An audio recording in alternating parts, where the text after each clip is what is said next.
नमस्कार, जय माता दी. मी विद्या मस्के. आजच्या नवीन व्हिडिओमध्ये तुम्हा सर्वांचं खूप खूप स्वागत. तर आज आपण जाणून घेणार आहोत ललिता पंचमीबद्दल. नवरात्रीतील हा एक विशेष दिवस आहे, ज्या दिवशी ललिता त्रिपुर सुंदरी देवीची उपासना केली जाते.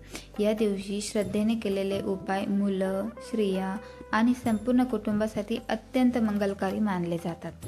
चला तर मग जाणून घेऊया ललिता पंचमीचे खास उपाय कोणते. तर सर्वात पहिलं म्हणजे लहान मुलांसाठी कोणकोणते उपाय आहेत ते बघूयात. मुलांचं आरोग्य चांगलं राहावं म्हणून देवीला खीर नैवेद्य दाखवून नंतर तो मुलाला खायला द्यावा. आणि मुलांच्या अभ्यासात प्रगती व्हावी म्हणून देवीसमोर अक्षत ठेवून नंतर ती मुलाच्या कपाळावर लावायची आहे.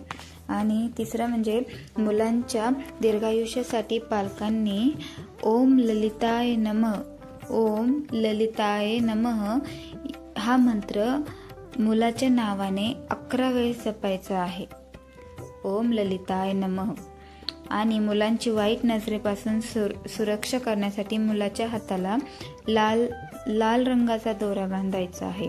आणि मेन उपाय म्हणजे मुलाची बुद्धी चांगली चालावी, पुन्हा मुलाचं आरोग्य चांगलं राहावं, हे सर्वांसाठी मुलाच्या जिभेवरती एम हे आपल्याला लिहायचं आहे. तर तो कशाने लिहायचा, तर एखादी सोन्याची अंगठी असेल किंवा तुळशीची काडी आहे, त्याने ती मधामध्ये बुडून मुलाच्या जिभेवर एम हा शब्द काढायचा आहे, ज्याने मुलांचं अभ्यासात प्रगती होईल आणि मुलांना चांगलं दीर्घायुष्य पण लाभेल. आता दुसरं म्हणजे आर्थिक अडचणी दूर करण्यासाठी कोणता उपाय आहे. तर ललिता पंचमीच्या दिवशी देवीला लाल गुलाबाचे फूल अर्पण करून ओम ललिताय नमः हा मंत्र 108 वेळेस जपायचा आहे. आणि शक्य असेल तर लाल वस्त्र दान करायचं आहे. आणि दिवसभरात देवीसमोर अखंड दिवा लावल्याने आर्थिक प्रगतीचा मार्ग मोकळा होऊन जातो. आणि घरच्या मंदिरामध्ये ललिता सहस्रनाम पठण केल्यास धन व समृद्धी मिळते. आता तिसरं म्हणजे विवाहित स्त्रियांसाठी काय उपाय आहेत. तर विवाहित स्त्रियांनी देखील हिरवं नारळ आणि साडी देवीला अर्पण करावी. त्यामुळे विवाहित स्त्रियांचं अखंड सौभाग्य मिळतं. आणि देवीला कुंकुवाचा गंध व लाल फूल अर्पण केल्याने पती पत्नीमधील प्रेम वृद्धिंगत होतं. आणि आरतीनंतर देवीच्या कुंकवाने मंगळसूत्राला स्पर्श करून घ्यायचा.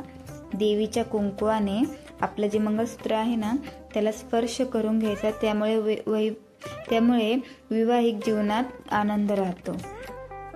आणि आता चौथं म्हणजे उत्तम आरोग्यासाठी काय उपाय आहेत. तर देवीसमोर अखंड दिवा लावावा.